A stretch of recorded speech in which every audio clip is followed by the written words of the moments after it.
बाळकृष्ण वसंतगडकर महाराज हे एक अभ्यासू कीर्तनकार आहेत.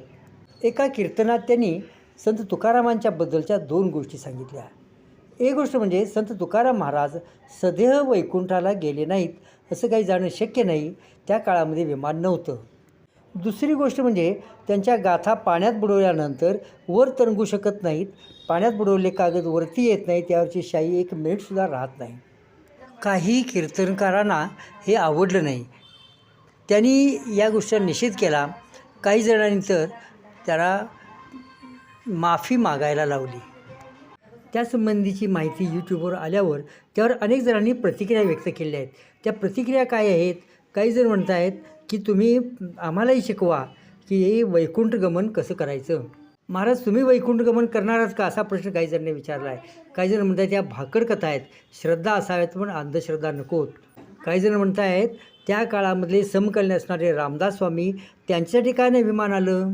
काही जणांचं म्हणणं आहे की आणखी कुणाकुणाला विमान आलं ते तरी आम्हाला सांगा.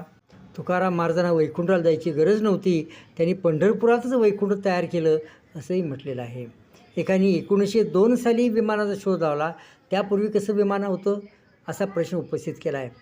तर काही जण म्हणत आहेत हे जे आत्ताचे कीर्तनकार आहेत ते पोटभरू आहेत, त्यांच्यावरती काही लक्ष देण्यात अर्थ नाही. एकूणच लोक विचार करायला लागलेत असं दिसतंय. हबपणी काही सांगितलं तरी त्यावरती डोळे झाकून लोक आता विश्वास ठेवणार नाही आहेत.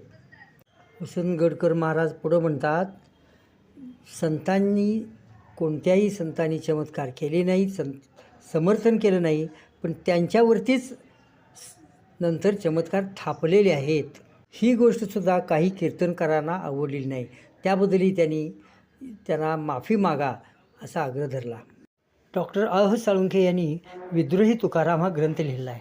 त्यामध्ये त्यांनी संत तुकाराम यांचा घात करण्यात आलेला आहे, खून करण्यात आलेला आहे हे पुराव्यानिशी स्पष्ट केलेलं आहे. त्यांचा ग्रंथ वाचण्याचा सल्ला काही जणांनी दिलेला आहे. सुनीता विल्यम आकाशात 300 दिवस राहिल्या पण त्यांना तिथं काहीही दिसलं नाही याचा उल्लेख काही जणांनी केला आहे. कोण म्हणते की विमानाचा शोध 1902 साली लावला आहे. मग त्या काळामध्ये विमान कुठलं होतं? शिवाजी महाराज त्या काळात होते, ते गप कसे बसले अशी शंका कोणी विचारलेली आहे.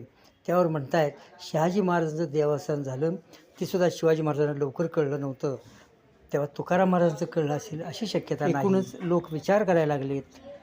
आता केवळ हबपवरती विश्वास ठेवणार नाहीत ही सर्वात चांगली गोष्ट आहे.